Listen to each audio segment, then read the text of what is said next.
The Pistons are the basketball champions of the world. Detroit, it's time. It's playoff time, Detroit. Let's go to work. Shout out Detroit. I got to buff up, you know what I'm saying? Detroit, I'm all the way in. Detroit Pistons, I'm all the way in. Let's do it. What up, though, Pistons fans? Welcome to another episode of the Buffs On Podcast. We are the best POD in the 313. It is our last pod of the 2023-24 season. While there's still games to be played, the Pistons have 3 more games remaining at the time of this recording. But today, we're going to do a little reminiscing. It hasn't been a great season to this point, but we're going to talk about some of our favorite moments to this point in the season. And then, season's winding down, playoff basketball on the horizon. We're going to do a little award prediction from the 3 of us that are here. We got Vali here. We got Gabe here. Connie is busy working. But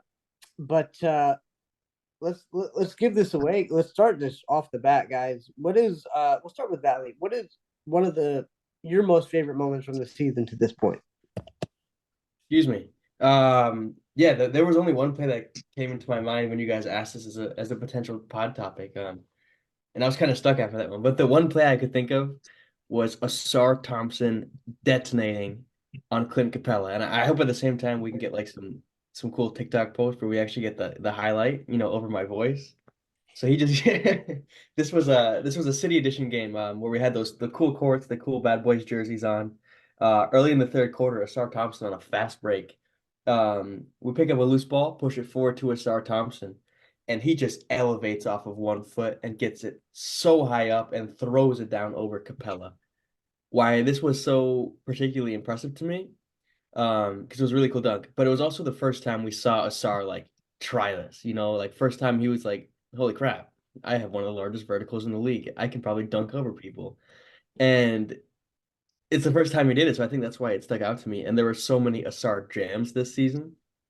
I feel like this one like opened the door to all of them. It really raised my excitement levels for the team at the time when we were finally a little bit healthy and we were playing okay basketball before that giant losing streak. And it was just a pretty play. The way you don't see that many posters off of one leg that these days anymore, I feel like. And that was a pure off of one jump, absolute throwdown. You guys know what play I'm talking about? Absolutely. Gabe, you? Yeah. I do believe we went on to lose that game as we do, but we that did. was It was one of the in-season tournament games. There we go. We didn't win one of those games, did we? No, all of those were during the 28-game losing streak. Oh, fantastic. Oh yeah. Yeah. That's my favorite play of the entire season. Yeah, that was a great play. And not only that, it was like an all-around play from Asar. I think he had a good contest. I forget on who it was in the corner, forced a miss, and then as soon as like the shot hit the rim, he took off. Cade boarded it, pushed it up ahead to Asar. The only thing I will nitpick on that dunk is it was not a clean flush. Yeah, it was kind of an in and out, or like it bounced around and it rattled down before it went down. And then Asar didn't look super cool afterwards either because he kind of fell. He landed but it was definitely a Detroit Pistons poster for sure. He had so many great dunks this season. Do you guys remember the poster he had on Miles Turner? No. With 2 hands? Yeah. Yeah, that was when I was thinking about too. There were so many Asar dunks you could have thrown in here. Oh yeah, there's the yeah, one LeBron tweeted at him as well. Yeah, that crossover cool. against the Nets, that was a very good move too. I guess we're doing a little Asar favorite moments segment right here. I guess I'll throw another one in there. In our win against Portland when he rattled home a 3 from the corner to kind of solidify the win. That was a nice shot. That pass he had early in the season to Alec Burks where he flings it back from the I don't remember that one. That was a really smooth pass. I don't remember Overall, Asar, he was a bright spot in a very dark season. Yeah, you can say that again. Let me think if there's any other off the top of my head. Remember at the very, very start of the losing streak, when we played Portland in Detroit. Like that game was like it had its moments. We were like 2-1 going into it. Cade had the windmill jam in that game. And then Asar had that little back and forth lob with Sasser. Asar was running down the floor, flipped it to Sasser, back to Asar for the jam. You guys remember that, or I just Yeah. Yeah. yeah. I remember because I saw this like circulating on Pistons Twitter a few days ago. It was that time frame where we were starting Cade, Ivy, Asar, Stu, and Duran, like the only time they were really healthy. And we realized that all we can really do is dunk the basketball. And it was just showtime. Cade had a windmill dunk that game. There were just lob after lob. I wanted to find a way to get that as my favorite moment of the season, but it was kind of just a bit too broad. Yeah, I mean, actually, the worst part about that Portland game is I think Duran was out that game because I remember maybe he wasn't, but all I remember from that game is Marvin Bagley being physical with DeAndre Ayton because I went to that game and I was just watching Bagley just throw Ayton off. Um, but yeah, that was like the beginning of the end. But before we get too depressed here, Gabe, what are one of your most favorite moments from the season to this point? I think it has to be beating Toronto, ending the 28 game losing streak. I remember on the morning of December 30th, everything was bad. The world was gray. It was another day in the midst of like this all-time losing streak where it seemed impossible to win. Like honestly, even impossible to be in a competitive game with a chance to win.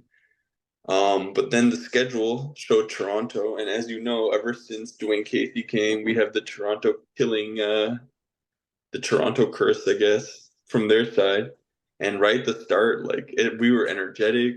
We had control of the game. We were up big. Behind Cade's 30 points, 12 assists. Duran, Bogey, Burke, and Kevin Knox all scored at least 15 points. And it looked like we're going to cruise to a victory. But then, some foul games, some classic Alec Burks turnovers. The Raptors got it so close, and I thought, no way this goes on. But by the end of the night, Pistons win. Raptors became the laughing stock of the NBA, and all was right again for at least one night until our next game. So for me, definitely the best moment of the season. I just remember Kate just in that post game, he was just smiling, laughing the whole time. During after the buzzer went, just had both arms in the air, just celebrating. Yeah, So it meant and a lot to Cade them, and fell it meant a down to the lot to the crowd. fans. Yeah, that was good. I remember the post that the Pistons put out after that, and it was just like, I remember Ivy like after he made that 1-3, he was clapping, and then there was just Cade and Duran embracing at center court. Like they went through it this season, man. Like it's one thing to, I mean, we can say bad basketball, all that, but like as a person, like that weighs on you, and it was nice to see like the team actually show emotion. And Jaden Ivey was like trying not to smile because he was like, it's just one win, but it happened. It was great. Valley, your thoughts on the win that ended the longest streak in NBA history, losing streak in NBA history. I don't know. It was such a weird feeling to me because it was a euphoric feeling, like we won a basketball game, but at the same time, it was like, man, this is what we're celebrating. Like we just did this. Um, I don't know. I was really happy, but at the same time, it was like a deeper feeling of, oh man, we're really down deep in the mud here, and there's not a lot of optimism. Not to get right back to the negativity, but definitely in the moment, it was one of the most euphoric feelings I've had in recent Piston years. Yeah. I mean, I'll try to get you back on the happy train. Speaking of optimism, the peak of our optimism this season was our win against Chicago, coming off that win against the Hornets. The season started.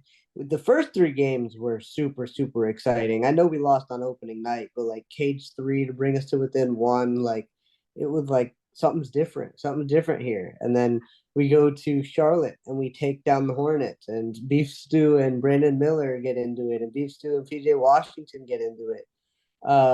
And then we come home for the home opener and we take down the Bulls. It was crazy. It was like this team could be something. Like we're 2-1. We played the Heat like super super solid. The Heat went to the finals last year, right? So it was like on opening night, we played the team that just went to the NBA Finals, and we pushed them to their limit. Then we take down Charlotte. Then we take down Chicago. It's like we're competing. We're doing great. And that game against Chicago had so many highlights in it. Cade's and one where he flexes, Duran's and one where he flexes, Jaden Ivey hitting the buzzer beater. I think it was to end the first half. Killian Hayes made a 3-pointer in that game. I mean, that game was just full of excitement, and at the end of it, it was great. And then Portland came into town, and everything went to crap. But you guys remember that win against Chicago? Oh yeah. Oh, I remember that pod. I said we're gonna be too fast, too athletic, and wanted more than a lot of teams, and that itself was gonna lead to a lot of wins. I don't think that came true. Yeah, some quotes don't age well, Gabe. It's all right. Valley, do you remember that game? Anything you remember? Of course I remember, and I remember just texting in the chat and telling all my friends, I was right, guys. This team's going to the play, and I was so right. Especially after we almost, yeah, like you said, I almost beat the Heat, almost started off 3-0. I think our rapid downfall from nearly starting 3-0 to losing 28 games in a row needs to be like seriously studied, you know? Like, come on, we got some Michigan connections here. Can we get some sort of case study on how this happened? Like how we fell out so hard? Well, of course I remember it, man. I was on top of the world then. I thought I was right about a Pistons prediction for the first time in my life. Yeah, and what was that prediction you thought you were right about? Um, I don't know. You know, I don't really want to talk about it. No, it didn't age well. I can embarrass myself. I predicted the Pistons would win 49 basketball games. Nah. You said 50, brother. Okay, but you didn't see the asterisk that was there. I said in the next Oh, years. okay. All right. That's fair. That's fair. The asterisk next Every to year, the baby. always next year, right? Pistons moniker. What else you got, Valley? You got another favorite moment from this past season? Oh, I absolutely do. And I went for a particular play again. And this one was more in recent memory. It was a bit fresh in my mind. And it's a guy I hate so much, and it's James Wiseman.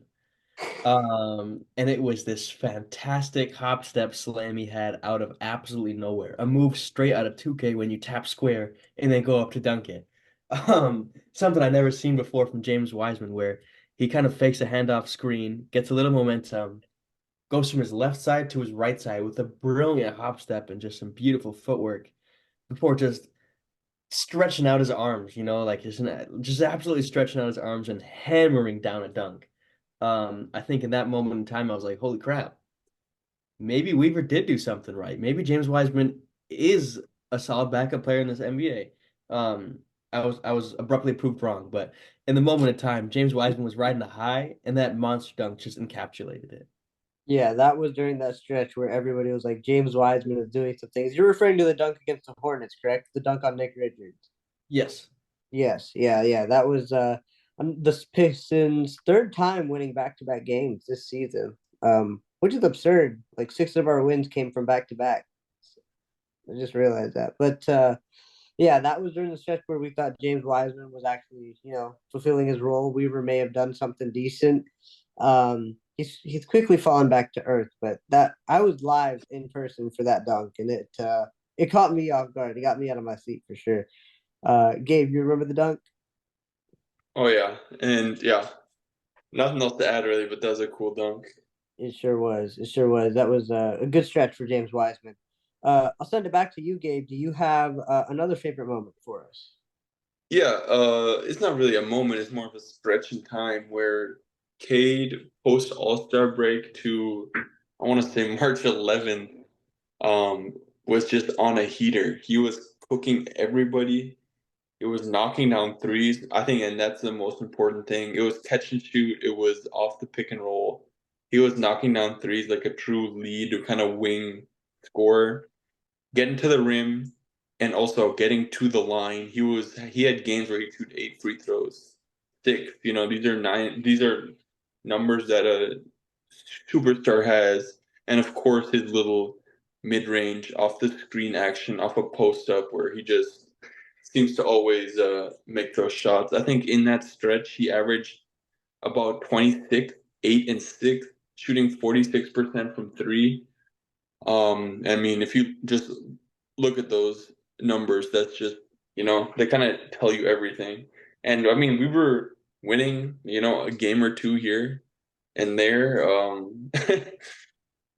But yeah, that's just like whenever Cade is on and he's just like kind of seems unguardable, I just get happy because at least we have him to like build around. And he's that type of guy who's not only a player but also a leader.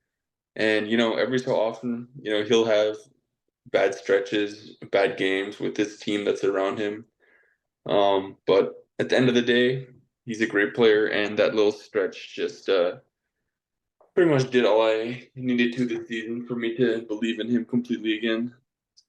Oh yeah, it was nice to have your faith restored in Cade. But I know you guys watch Piston games through alternate viewing methods. But Gregory Kelser, every time Cade would hit a three to start a game, he'd be like, it's going to be a good night if Cade's hitting his three. And it seemed like there was a stretch where he was saying that every single game because Cade was absolutely cooking from deep. And he was cooking from deep. It was a big game after big game every single night. It was just lovely to see the shots from Cade falling. It was nice to like it put to rest the questions from a lot of Pistons fans of is Cade the guy? Yes, Cade is the guy. And there are some delusional people out there who still think we should have taken Jalen Green over Cade Cunningham. That is not. I don't know what people think is Jalen Evan Mobley, Green is playing extremely well this season. he is, but he's not Cade Cunningham, right? Like Cade is the 1-1. Like I'm not trying to say Jalen Green is not a good player. I'm just saying Cade should have been the one picking that draft. Do you disagree? I disagree in the fact that I think Jalen Green sucks. There were times where there were reports coming out that the Rockets are like that they even offered to move him. Just because he has one of the lowest true shooting percentages in the league. He has bad shot selection, and he's one of the worst He defenders. figured it out though. But that is true. He has started to figure it out, but still way more one-dimensional. So I agree that Cade is the guy. But I think Jalen Green still is. It's just in a different like a lower level, a lower tier than Cade in terms of all-around basketball leadership and everything. You see Green like complaining that he's not playing in fourth quarters at times. Like those were reports coming out. Like he would go to the coach and say like, "Hey, why aren't I playing?" Whereas Cade, fighting through all this Asks Monty to sit in the fourth quarter against the Raptors so that Marcus Sasser can have his moment. right on top of all the adversity you're going through, the losing streaks, the injuries, starting next to Killian Hayes for 3 seasons. I just in terms of all around like what you need from a guy to win basketball games, even though we don't win games, it's Cade Cunningham. And then if you think otherwise, I think you have a small basketball brain. All right, Valley, continue tangent. You got another favorite moment for us from this season? I do. But similar to how Gabe just made his last point, it's more so a stretch of time. And I want to appreciate the time that we acquired Simone Fontecchio and his instant impact he provided to the organization. He was acquired and played his first game on February 10th for the Pistons. Let me just read you the amount of shots he was taking for Utah before that. His final game was a member of the Jazz. 1 for 4, 2 points. Game before that, 11 points. Game before that, 7, 5, 5. Not getting a lot of shots up. And then gets acquired by the Pistons. Hops right into his debut, attempts 19 shots, attempts 9 3-pointers, goes for 20 points and 9 rebounds. 18 points, 14 points, 17, 12, 12, 17. And my favorite moment when I really said like, oh crap, this guy's legit, is when he gets whacked in the eye, gets a black eye, and just keeps fighting. Just keeps fighting. It didn't stop him from playing. And I love how instant that impact was, instantly came in, didn't hesitate to shoot from 3, and just was exactly what we needed. He came out of absolutely nowhere and was amazing for us. We gave up practically nothing for him, and he provided instantly, came right into a really difficult situation and provided right away. Had we not acquired Simone Fontecchio at the deadline, I would be even more pessimistic about this organization. But since we got Simone Fontecchio, we have a proven 42% three-point shooter who gets up shots, who plays defense, who was pretty big and long and athletic. He changed the way this organization played, and I'm really bummed out we haven't gotten to see him in his final stretch with a toe bruise. Yeah, yeah. It seems like the great toe has kind of been the Pistons bugaboo this season with first Stu having a great toe injury and now Simone Fontecchio. I don't know what the I strength and conditioning coach is doing. I have also had one. Just saying. Oh, Gabe was out with one too. Oh my goodness. Good thing it didn't prohibit you from joining the pod, Gabe. Otherwise, we would be completely lost. Um, I think Simone Fontecchio has been a fantastic addition to the squad.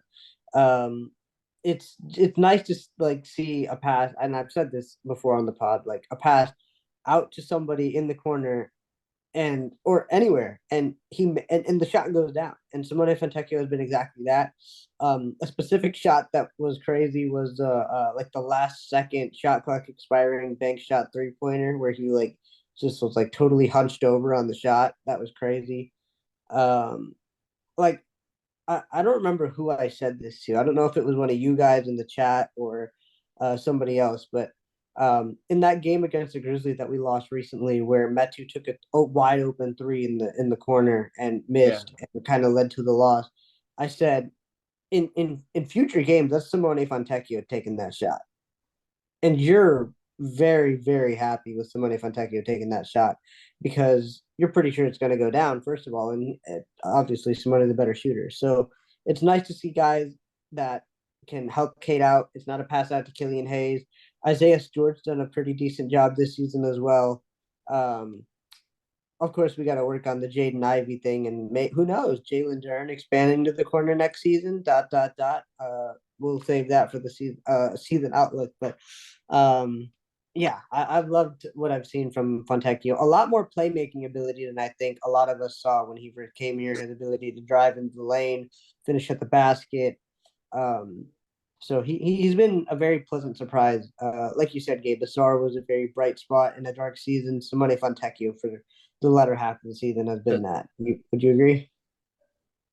Oh yeah, I love his play style. A guy who's good at basketball. It was refreshing to watch.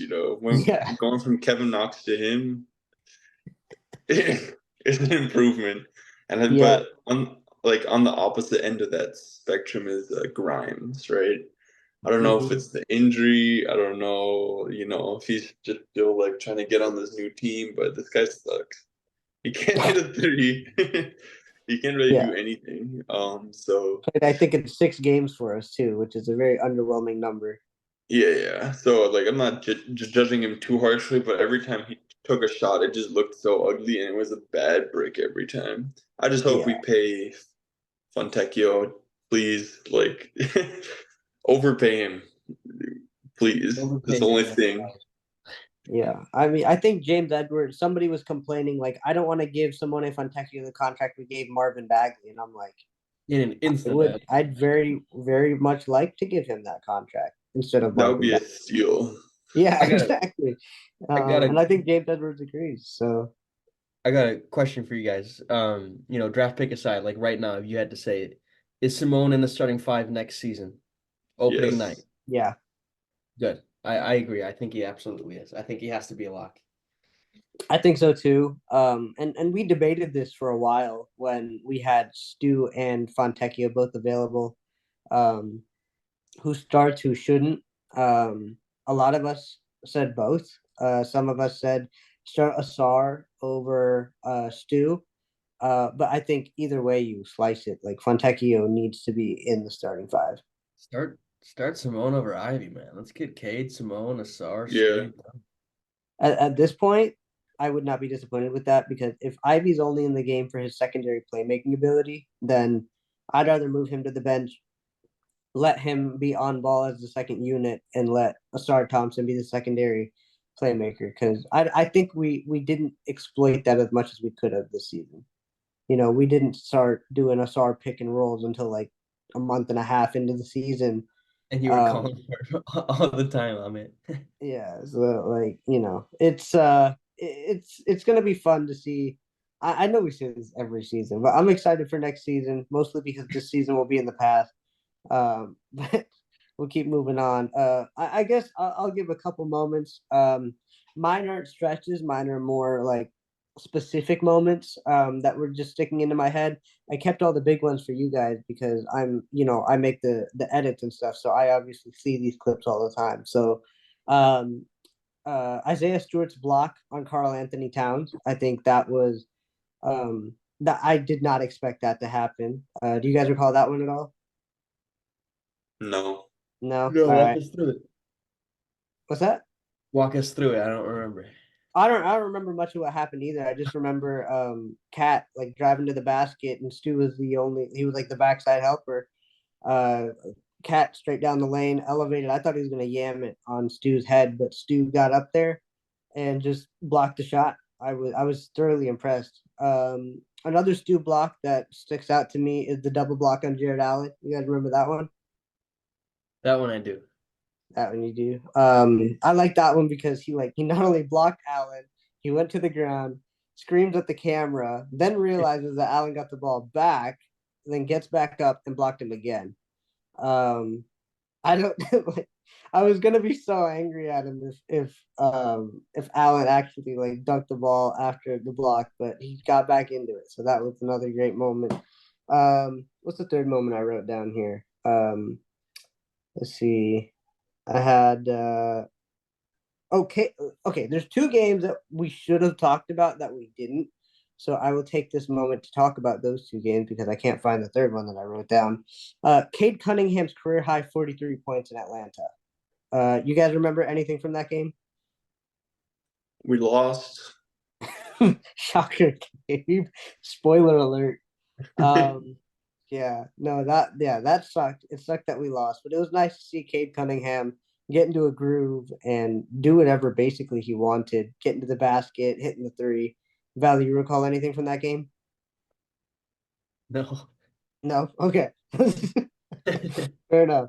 All right, let me try something a little more recent. Another game we didn't mention. Malachi Flynn dropping 50 Of against course. Atlanta again. Malachi Flynn. Shout out Malachi Flynn. I sent out a post. I posted this. Shout out Malachi Flynn for giving us one of the most memorable moments in uh just a dreadful season, being one of three bench players in NBA history to score 50. Like that's something special. You guys have anything to note on that 50 piece by Malachi Flynn? It's no coincidence it also happened against Atlanta. Didn't Luka drop his 73 against them or something? He did, yeah. Yeah, Atlanta is just awful at guard defense. And Marcus Thatcher had a great game, but I think it was against the Bucks where he kind of went crazy. That was also a fun game. That was also a Um, fun game. Oh, You and also next time out, didn't Malachi score 0 points next game? he was it, actually over his next like 16 or something. Yeah. I Yeah. think it was 17. That's how we could bring up. I was looking on the fact right now. I think he You missed gotta his next deal with the couple. devil. Yeah, exactly. Just Uh, please let me make this next shot. Malachi Flynn in the NBA next season, yes or no? Yes. Yeah. Somewhere. I don't know where, but somewhere. Um what was the other moment I had written down was I don't know if anyone remembers this because it was like so long ago and it's so minimal. Do you guys remember Jalen Duren's breakaway dunk against the Suns? He played the passing lane. I think it was a pass back up top to Nurkic. He just jumped the passing lane, deflected it down court, and elevated from like the dotted circle, threw it down, stuck his tongue out while he was in the air. Felt like he was in the air for like 5 minutes. Nothing. Doesn't ring a bell. Fair enough. Fair enough. I mean, there were Gabe. I know a moment that you mentioned a while ago in the chat was Marcus Sasser's step back against the Raptors. You want to talk about what you thought about that play? No, go ahead. Go ahead. Yeah, that was a crazy play to me too. I was also live in person for that game. That was during probably my best two-game Piston stretch of in a long time. Seeing the win against the Hornets and the win against the Raptors, but Sasser getting shifty, two crossovers. I forget on who it was. It might have been quickly. But back to back nasty crossovers before hitting a step back three to ice the game against Toronto. Valley, any recollection of that moment? No, I'm kind of blanking right now. All right, that's good. I didn't watch. That's Yeah, what watching the Pistons does to you. it does. Everything blends together. He's got a blackout. Yeah, just blackout. Yeah. I'm sure there's some moments that I'll think. Oh, another moment that I wanted to touch on. Do you guys remember James Wiseman's poster against the Warriors? No. They all Duncan, I'm kind of sorry. blend in. Yeah, they do. I can see that. All right. Well, I guess you guys got any other moments you want to talk about before we move into the second half of the show? Yeah, a little preseason moment when we hired Monty. I mean, looking back now, it wasn't that great, but at the time, we were like, the Reddit was hype, Twitter was hype. I know I was hype that we got this like finals coach, this exceptional coach on our team. That went away pretty quick, but at the time, it was a great moment. Indeed, it was. And following that great moment, do you guys remember Asar Thompson's three from the corner to push us ahead against the Suns in the preseason? I do actually, yes. You do remember that one? Yeah, that one Yeah, was that crazy was a too. clutch Like one. his shooting's not that bad. Boy, boy, was that like a what's the word for it? It was just a rarity. Like then when he gets into the season, he's airballing shots left and right. Good times, good times. Valley, any notes on favorite moments before we move into more award predictions? No, I was trying to remember a Killian Hayes play honestly for a while, but I couldn't think of anything memorable he I achieved. got you. I remember a play when he Uh, came off the bench, took the wide open corner three, and Greg says, "That's a hard shot." And he airballed them. And he missed it, by the way. He airballed uh, a mile. I got two moments. One of them can probably go in another segment where we do most disappointing moments. Do you guys remember when him and Stu were playing hot potato and they turned the ball over because they couldn't figure out how to get the ball inbound? No. No, yeah, like Killian flipped it to Oh Stu. yeah, under the yeah. Yeah, under the basket. Oh yeah. Inbound violation. Yeah, that was legendary. We had so many bad moments this season. And then on a more positive note, do you remember him shaking Darius Garland for a step back three from the corner? He did his classic like tween stepped, and then he did like a pullback behind the back dribble, step back into a triple, and he splashed it down. It was one of his more finer moments as a Piston. Um, yeah, no, that's pretty much it for Killian Hayes. Valley, your favorite moment for Killian Hayes was probably the day he got cut. That's still a mixed day. I still don't know how I feel about it because I still think he's better than like Malachi Flynn. But So Killian Hayes could score 50? no. Hey, all right. I got a fun little segment. All right. I'm pulling All up the right. Pistons roster. Killian Hayes is no longer on this team. Tell me which players you think he's actually like better than on our current roster. Chmezi Metu. Because I think it's a debate to have when Okay, you go let's down run it. it. All right, are Let's you run it. ready? In order Yeah. from ESPN, Buddy Boeheim, yes or no? Killian, yes, Killian Yes. is. Killian Hayes is better than Buddy Boeheim. That's how we'll form all of these. Killian Hayes is better than Buddy Boeheim, yes or no? Yes. Yes. I agree. Troy Brown Jr., Yes. Yes. yes. Okay. Cade Cunningham. Yes. No. Jalen Durant. No. No. Tosan and Bowman. I love the way you say the name, man. I don't know how to say it. I'm sorry, Tosan. No disrespect. I say I'm gonna say no. Tosan can knock down some threes. Tosan, I'm mixed on. I feel like they're equal. They're both like, and Monty Williams has been putting Tosan on like the opponent's team's like best defender too. So, I'm assuming that means Tosan's a good defender. Killian is supposed to be a good defender, and then I think Tosan is a better 3-point shooter. But to me, he's just too inconsistent. So I have him as equal. all right. Malachi Flynn. Yes. Yes. Killian Hayes is better than Malachi Flynn, baby. Simone Fontecchio. No. Evan Fournier. That's No. French on French crime right there. Yeah. I say no. I I want to. Yeah, I'm gonna have to go no. I mean, yeah, no. Taj Gibson.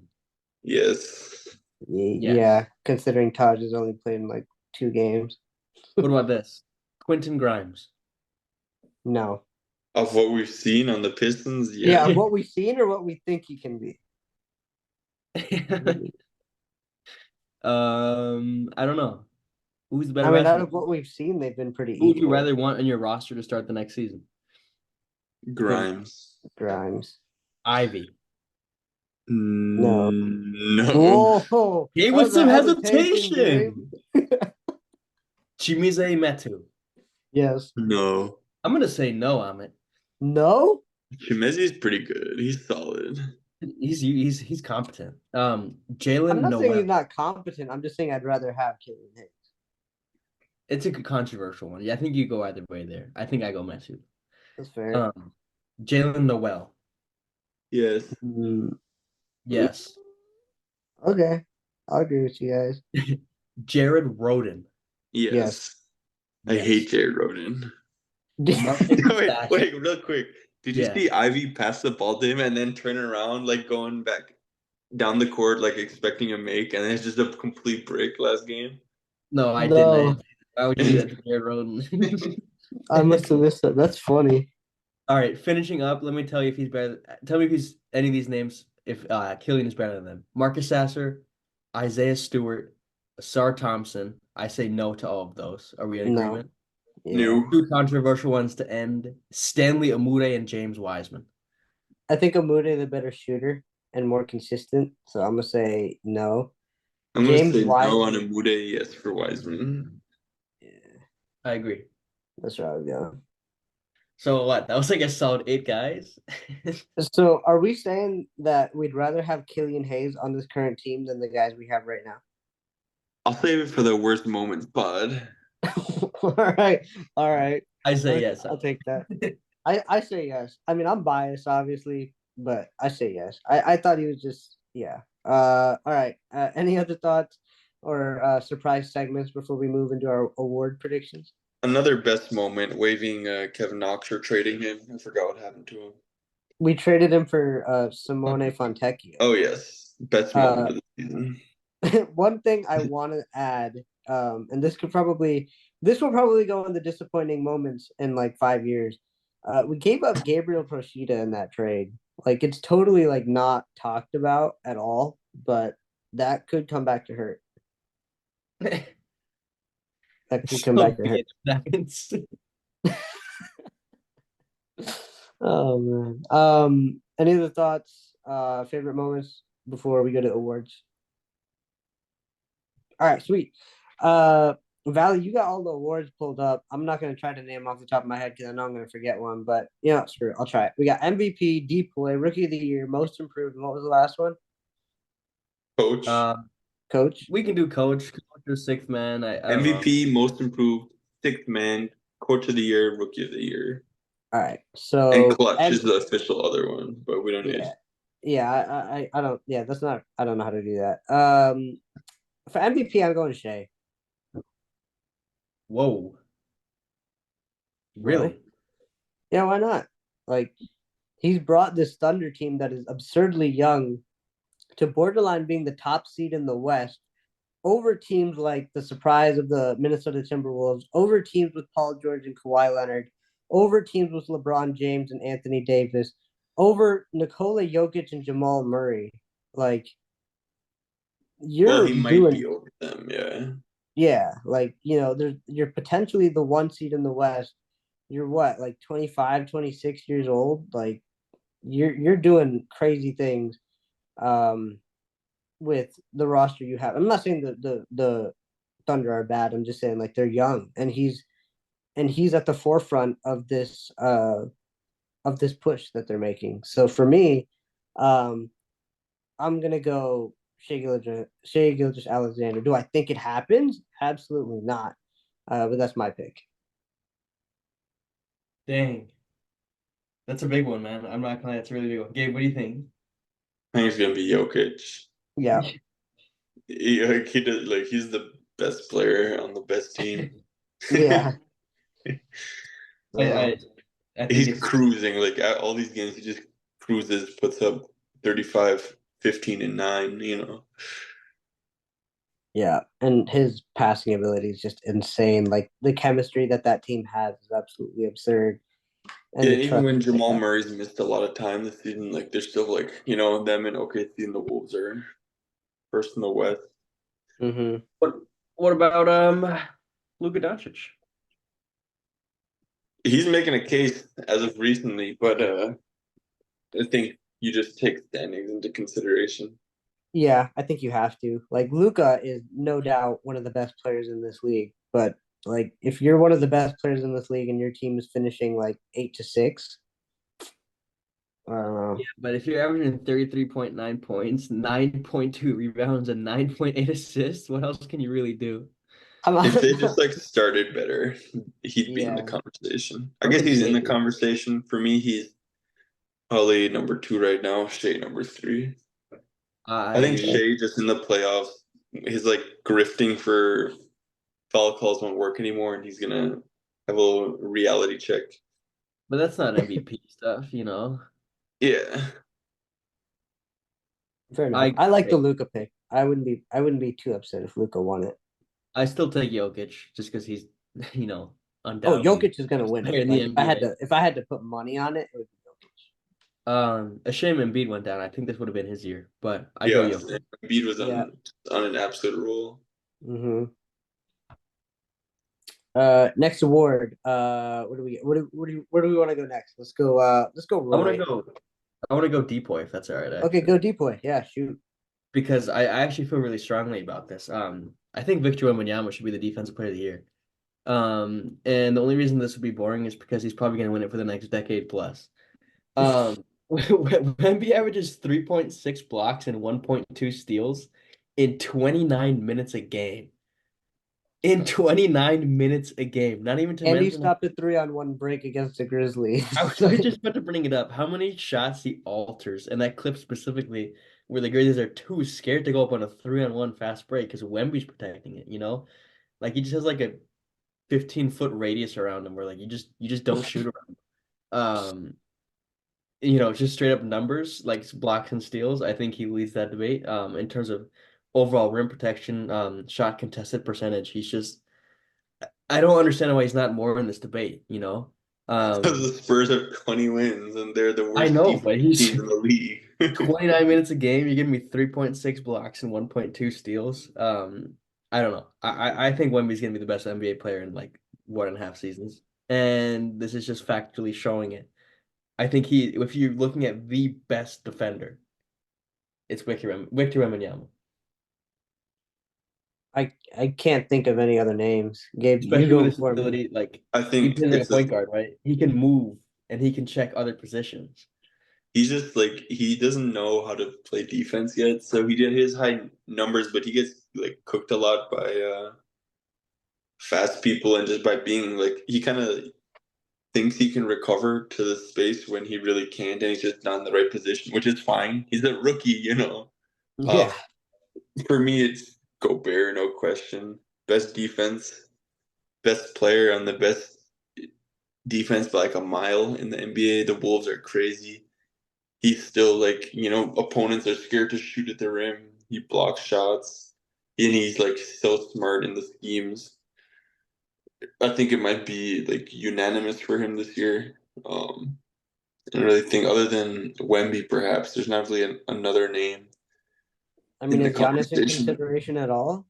No, the Bucks suck. Yeah, but we're talking about individual performance. The Bucks, I mean, they're terrible at I mean, their defense as defense is well. atrocious. Yeah, you're right. All right. I mean, that's Dame's Um, fault, but it's not. It's still. yeah. Okay. So out of the two names you guys gave me, because I can't think of really anybody else, I would like Victor to win it just because he's hyped up as this generational talent. I think it would be very very cool for him to win two awards in his rookie season. Do I think it happens? Absolutely not. And I agree with Gabe that Rudy Gobert takes the case. More French on French crime right there. All right, next award. I guess we'll just transition into it. Rookie of the year. I know Gabe's pick for the last 2 years has a very, very solid case, but unfortunately he's going up against an alien, so I don't think there's really any debate here. I think it's Vic. Yeah. For like the first 2 months, maybe it was like, it was pretty close. Some people had Chet Yeah. in front just because they're like winning games. He was putting up huge numbers. But yeah, no, it's Wemby. It's unanimous for sure. This guy is like, yeah, there's nothing really to say. I wish we kept Asar starting and he kept up his production because I feel like he could have at least been in the conversation. He could have had it. Like our old friends at No Dunks always do this thing where like, oh, they could have a seat at the table, like a standard Yeah. table of five. Like he'll get a seat. There'll be So a card that says all A rookie first team. No, like Yeah. if Asar, I don't know, had the maintained minutes and didn't have the health scare towards the end. Yeah, and I don't think it's probably not a topic for this pod because we could delve into it, but the blood, it's a concern. Like it's an actual concern right now for me. I mean, anytime you see blood clot, like it requires, like it is a serious concern no matter what, because that's such a, potential life-threatening thing. But, we can dive into it. But from all I've heard is he's going to be ready to resume basketball activities upon the conclusion of the season. Okay, well then I'm less concerned. Conveniently at the conclusion of the season, I think they're still tanking on purpose. Side note. Yeah. I don't know what this organization is doing. I have no idea. Like, are we just sitting guys so they're not hurt going into next season? Like, is that your logic here? Because people can still get hurt over the off season. And if that's the logic, Asar Thompson should not be playing in summer league either. But I hope he does because I'd love to see Asar Thompson, and I don't care who we draft, whether it's Sar, who'd you send in the chat the other day, Gabe? Dillingham. I've recently fallen in love with Zachary Rishchar, too. So summer league will be fun. But any other objection to Vic winning Rookie of the Year? Can't be. Yeah, can't be. What's next, Coach? Real quick, I could do my all rookie first team if you want. Oh yeah, run it. I mean, it's not going to be any surprises. I think it's going to be Wemby, Chet, Brandon Miller, and then I have Amin Thompson and Derek Lively. I'm mad that you chose Amen over Asar, but I can't argue with it. Yeah, it's deserved. It's deserved. Derek be Lively has been great. Like, does it have to be Lively or is it just 3 front court players? It's just any rookie. I don't think there's positions. Yeah, I think they go position. I'll take Asar over Lively all day long. Maybe Jaime Jaquez. Maybe Pocinski. Jaime Jaquez deserves some both of those guys over Lively. I think Lively's been good. I think he's been all right. I think his impact has been slightly exaggerated just because of Luka. Having a guy who can catch an alley-oop is pretty easy when you're playing next to Luka. How many rookie teams do they do? 2 or 3? 2. 2. Okay, that's what I thought. Yeah, I was gonna say Marcus Sasser could sneak in there, but probably not. Probably not. Slowed down quite a bit, hasn't he? Yeah. Too bad Scoot Henderson kind of fell off the face of the earth for a while too. Unfortunate. Hopefully he comes out storming next season. Wait, I'm sorry. Did you have Brandon Miller in there? Yeah. He did. Oh, okay. I thought so. I was just making sure. He had Wemby, Chet, Miller, Amen, Lively. All right. That's it. Man, that's scary. All right, Coach. Is Coach next? Sure. All right, Monty Williams. Actually, though, it's got to be the coach for the Thunder. I can't say his name. Mark Dagnall. Yeah, there you go. Yeah, I'm gonna call him Mark. I'm gonna call him Mark. My boss today, he said, "Did you hear the Kentucky coach is leaving and they're paying him $30 million?" And I was like, the Pistons coach has 12 wins and he got a 5 for 72, and he was just bursted out laughing. That's great, Gabe. Any consideration for Mr. Finch? I think he deserves a lot of consideration, especially considering that Karl Anthony Towns hasn't played in a long time for them. Yeah, ton, exactly. Yeah, that's a good call. a ton of consideration, but like I don't like the Coach of the Year award because the Boston Celtics are the best team by a mile. Joe Mazzulla should win this award. No, he shouldn't. Why not? That Missoula sucks. I They're mean, like, 62 how and hard is it to 17. tell Jaylen Brown and Jason Tatum to do their own thing? I don't know. I think Yeah, there's gonna be you more put that five goes in. All Stars together, they're gonna win games. I Yeah, I think mean, there's I'm more not that saying goes Joe Mazzulla is a bad coach. I'm just saying his job is easier than it is for, I'd say, Finch or Sure. Mark. I'm not saying it isn't, but they've also built an incredible defense. Yes, I go Missoula, and I gave an honorable mention actually to Willie Green with the Pelicans. that's a good Again, one. Pelicans, another supremely injury-riddled season. It sucks we never get to see them fully healthy because like that team, honestly, Yeah, so good. They're up at sixth seed now, which is still an incredible accomplishment with Ingram being when out so long. So many questions around Zion. We talked on last pod, like we touched on it briefly for some reason that they play like Herb Jones at point guard. Like they just make it work. And I I think love that team so much. The guys on that team, like Herb Jones, Trey Murphy, Dyson Daniels, Jose Alvarado, CJ McCollum, Brandon Ingram, Zion Williamson. Like I love that team so much. And Valanciunas is their big man in the middle, right? They swapped him for Steven Adams. I would yeah. mix him up. So I just wanted to So shout him out. I yeah, thought he How was about Jamal Mosley on the Magic? huge shout. Yeah, that's 100%. a good pick too. I hate the Magic, so I'm gonna say no. But yeah, very very very very good choice right there. But I don't think he wins it. If I had to put money on it, I'd say Mark. Yep. Yeah. Most improved? Cade Cunningham. I really wish he got more consideration, but this team has been so doo doo that he's not going to get any. I'd like Cade to win it, but I think he will actually get some votes by some people who actually watch basketball. But I think No the chance. overall answer is Tyrese Halliburton.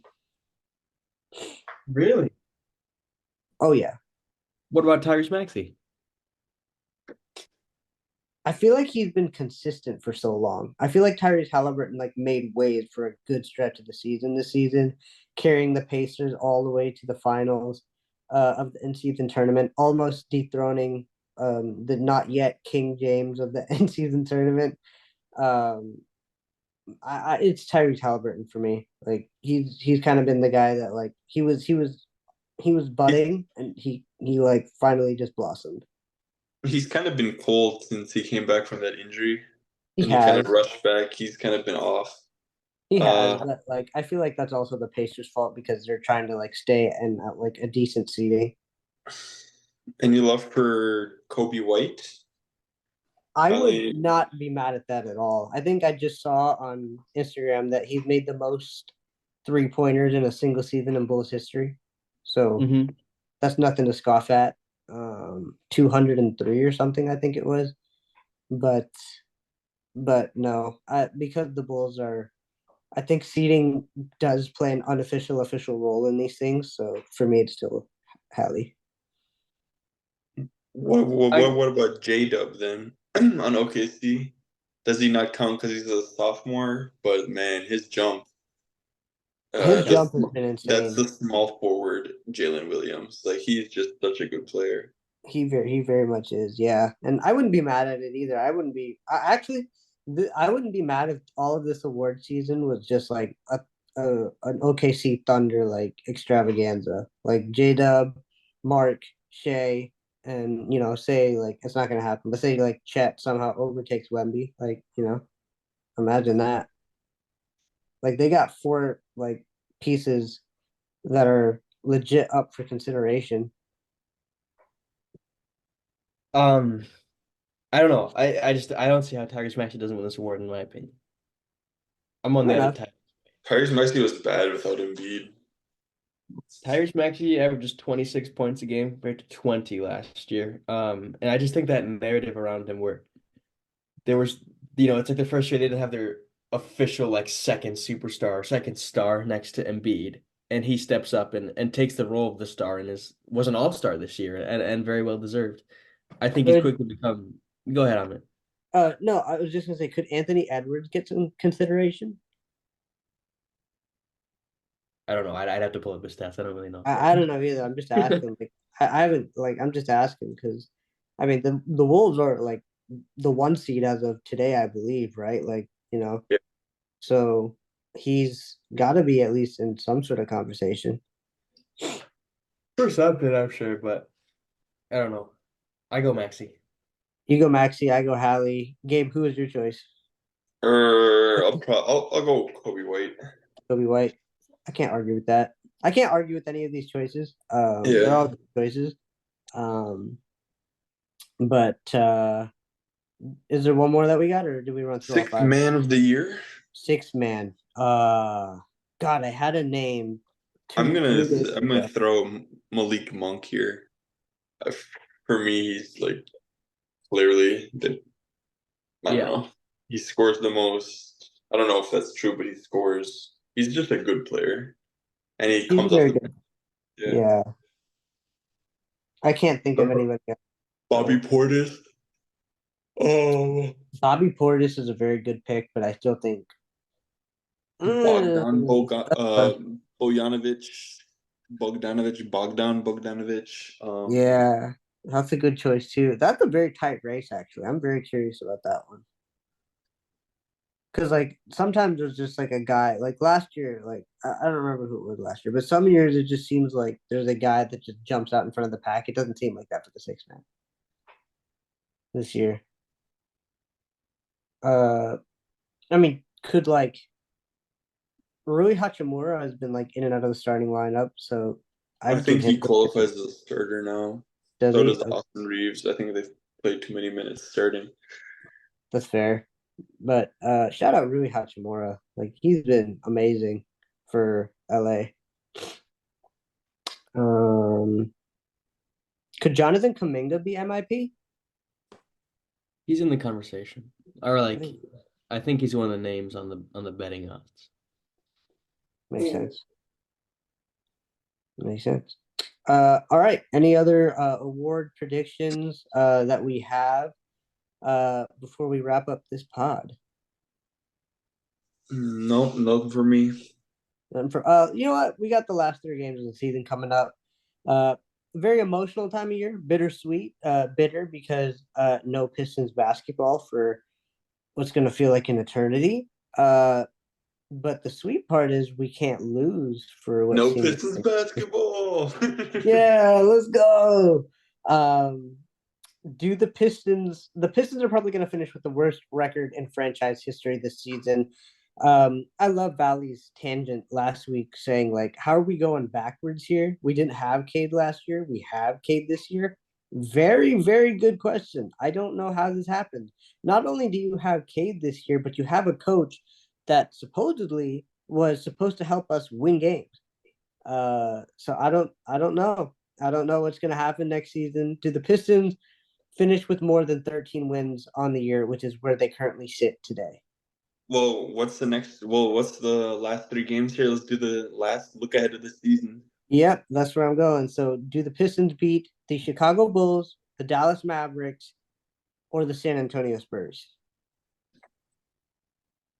I'm seeing two. Oh no! If we had our roster, I was gonna say 2 wins. Without our Yeah, if we had a roster, I'm gonna roster, I would say say no. yeah, I'm with 0. you. I'm with you. They for some reason they haven't ruled out Cade sitting out for the rest of the year.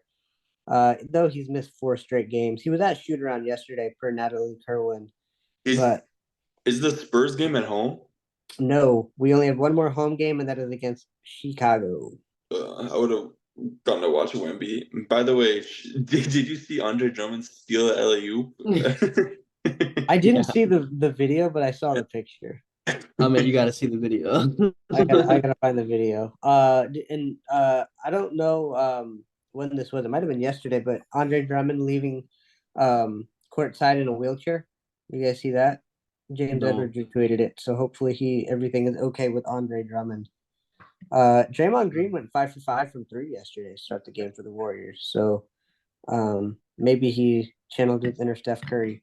Playoff basketball is on the horizon, so I say no more wins for the Pistons this season. We finished with 13 wins, a 13-69 record.